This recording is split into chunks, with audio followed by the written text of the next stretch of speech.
Queridos amigos, luz do mundo e sal da terra, bom dia, boa tarde, boa noite. Meu nome é Dario Bueno e também sou conhecido como Burro. Fui vereador em Jacareí, cidade do interior do estado de São Paulo. Como sempre, começamos as nossas conversas, bem-aventurado é o povo, cujo Deus é o Senhor, Salmo 144. E a grande promessa do Evangelho, se você tiver a fé do tamanho de um grão de mostarda, nada lhe será impossível. E um presente de um grande amigo meu, Oséias, capítulo 4, versículo 6, por falta de conhecimento, foi destruído meu povo. Estamos falando sobre fé na política, e entendo política como cuidar da cidade. E fé, apresento para vocês uma definição que encontrei num tratado sobre política, o livro A República de Platão, em que ele diz que a fé é uma das etapas do conhecimento, isto é, você transitar da aparência das coisas, dos fenômenos, dos acontecimentos, para a essência das coisas, dos fenômenos, dos acontecimentos. Então, isto é, se transitar do visível, a aparência, para o invisível, a essência. Bom, o Evangelho nos afirma que se a gente conhecer a verdade vai nos libertar. Então, nada mais científico do que isso, Você ter a verdade como pré-condição da liberdade e a liberdade como consequência da verdade, E assim, a gente vem, percebendo, é fácil constatar que onde o Evangelho foi divulgado, ele antecipou e promoveu reformas, transformações sociais profundas, E é assim que a gente vai se desenvolvendo, Então, assim, seguindo as pistas, Porque fé, em grego, a palavra fé em grego é pistes, Então, assim, eu suponho que essa palavra nos deu, a palavra pista que usamos, para qualquer investigação, Então, assim, essa investigação ela pode ser científica, ela pode ser policial e mesmo jornalística, Então, você transitando do visível para o invisível, você também tem um bônus, Você começa a compreender que muitas coisas são previsíveis, E aí, a partir desse previsível que você compreende, que você percebe, você pode antecipar resultados, e desenvolver métodos, mecanismos, ferramentas para alcançar esse resultado, para garantir esse resultado.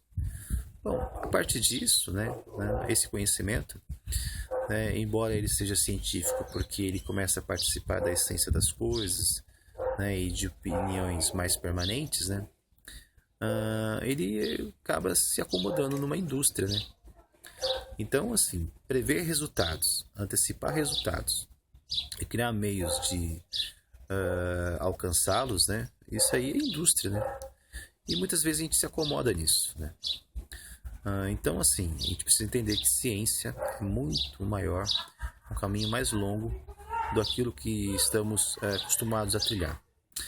Embora a gente tenha uma indústria, bem sofisticada em vários aspectos, E a cada vez mais vamos aprimorando essa sofisticação.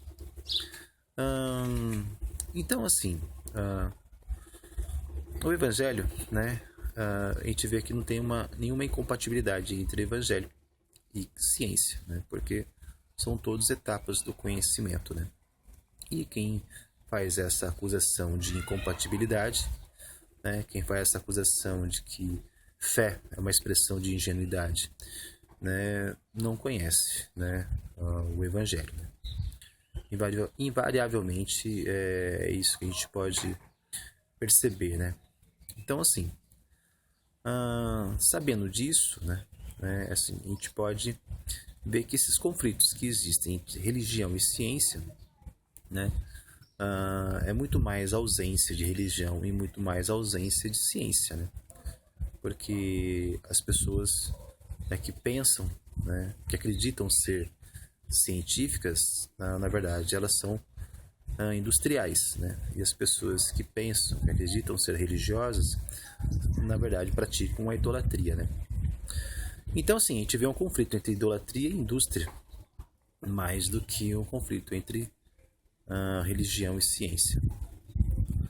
Bom, o Evangelho ele pede para a gente participar dos conflitos, né? Então, assim, e desses conflitos a gente precisa tomar um partido, né? Então, você pode patrocinar uma cultura de morte ou você pode patrocinar uma cultura de vida, né? Você pode tomar o partido, né, do sepulcro caiado, né, que é o que a maioria das pessoas adotam, né? Ou você pode trilhar o caminho, né, o partido, né, da vida em abundância, né, da Zoé sem contorno. Bom, Jesus recomenda que a gente trilhe o caminho da vida em abundância, da Zoé sem contorno, né? E ele nos convida a vigiar e orar, né? E vigiar e observar esses fenômenos, né? E orar e refletir sobre esses fenômenos, né? Para que você possa, né, dentro desses conflitos, você tomar o partido, né, que vai te levar em consonância com a vontade de Deus, né? Então, sempre pedindo a inspiração do Espírito Santo, né? Isso você acaba praticando, realizando o impossível aos olhos das pessoas, né? Porque você não está mais preso à aparência. Bom, falando de conflito, falando de aparência, né? A gente percebe que nós somos também herdeiros de uma cultura de guerra, né? E nós somos frutos das nossas narrativas, né? Então, uma atitude muito importante que a gente precisa fazer é assumir nosso patrimônio religioso, o Evangelho como texto fundador, para que a gente possa ter uma perspectiva, né, diante das coisas, para que a gente possa ter uma coerência, né, de perspectiva. E assim, o próprio Evangelho diz, pela régua que você medir, você será medido, né? E assim, a gente está falando de vários conflitos, né, e o Brasil está em ebulição em vários temas, né? O caso mais recente que eu vejo, né, é a jornalista, né, da TV Veja, né, foi destituída, né, o seu programa acabou, né, e assim, e ela acusa isso como pressão, né, do Palácio do Planalto, né? Bom, como é que a gente pode avaliar isso, né? Ela diz que aí as pessoas, né, então ela tem uma grande audiência, né? As pessoas tendem a concordar com ela de que ela está sendo censurada, né? E assim, mas só que se a gente for olhar, né, de uma maneira de reciprocidade, né, eu acho que a presidente da República está sendo censurada, né? E por um tribunal, né, assim, instituído pela imprensa, né, que eu não reconheço essa autoridade, né, de magistrado dos jornalistas para pedir o impeachment da presidente, né? A presidente está sendo, desde o primeiro dia que foi eleita, qualquer ato administrativo dela, né, as pessoas reivindicam o impeachment, né? E a gente vê não só a Veja, mas, né, a Joyce entusiasmada com esse resultado do impeachment, né? Bom, assim, a Joyce é uma pessoa muito talentosa, né? E assim, e nem sempre a gente precisa concordar com as opiniões delas, né?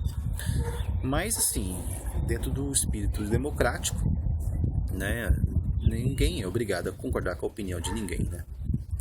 Só que assim, a gente precisa avaliar também que assim, se ela é contra a Dilma, né, por quais motivos, né? Eu vejo ela muito assim,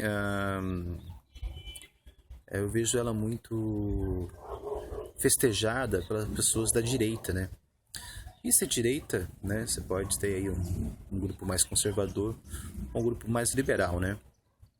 Isso aí é totalmente legítimo, né? Todo mundo vai querer conservar as suas conquistas, né? O mais revolucionário de hoje será um conservador, né, se a sua revolução tiver êxito, né? E assim, agora a gente precisa pensar no patrimônio liberal que a gente está tendo, né? Falta liberalismo no Brasil, né? Porque o que eu estou vendo no Brasil ainda não falta é democracia, né? A nossa democracia, por mais assim frágil que ela possa parecer, né, ela está se consolidando, né? E isso se consolida com a participação das pessoas, né?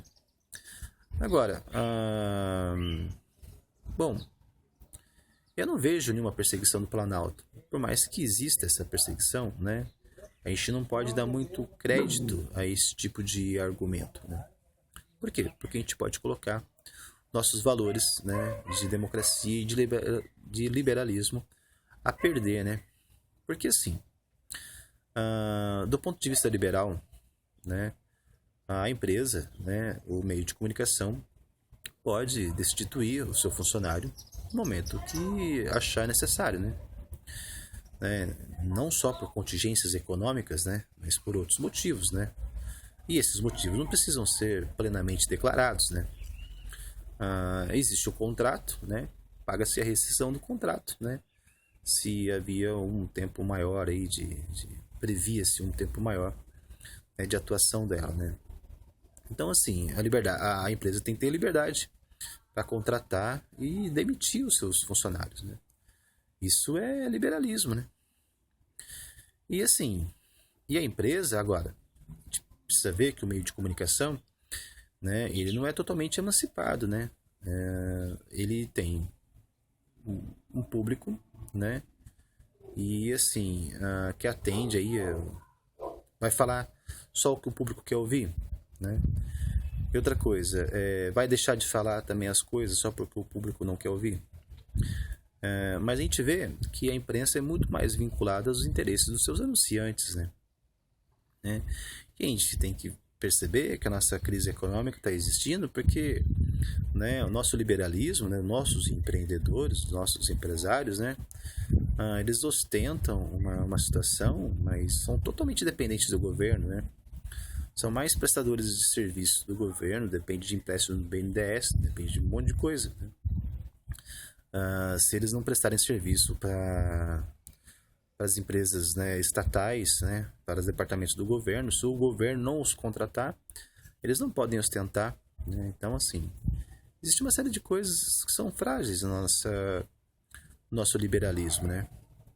E assim, bom, querer o impeachment da Dilma, né? Na nossa república a gente pode contestar as autoridades, né? Mas eu acho que a Joyce também, ela acabou se excedendo, né? Assim, a gente pode contestar nossas autoridades, temos esse direito, né? Mas a autoridade também tem o dever de manter a sua dignidade também, né? E se a autoridade usou um pouco de força, né? Nesse caso, né? Eu não vejo isso como censura, não, né? Eu vejo isso como uma preservação, né, da imagem, não só da imagem da pessoa, mas da preservação da imagem do chefe de Estado, né?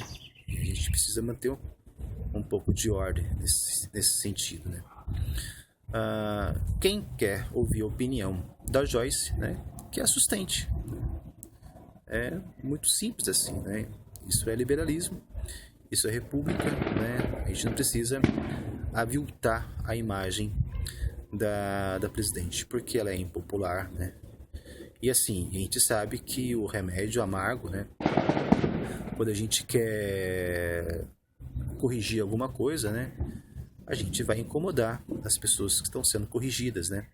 E isso vai gerar uma série de impopularidade, né? E assim, bom, eu acho que quem foi censurado, né, desde o primeiro dia que ele assumiu o segundo mandato, foi a presidente Dilma, né? Não a Joyce, né? E a Joyce não vai ficar desamparada, né? A Joyce tem o seu público, sua audiência. Agora, eu acho que a Joyce, né, ela é muito militante, né? E ela é uma pessoa que eu acho que tem um perfil adequado para ocupar o legislativo, né? Então, ela tem talento, ela tem esclarecimento, né? E demonstrou uma coragem. Uma pessoa que deveria estar militando, né, as suas causas dentro do legislativo para proteger o grupo que ela pensa representar. Quero esclarecer para todos vocês e a gente vai falando com respeito e doçura sobre todos esses assuntos, conflitos do Brasil e do mundo.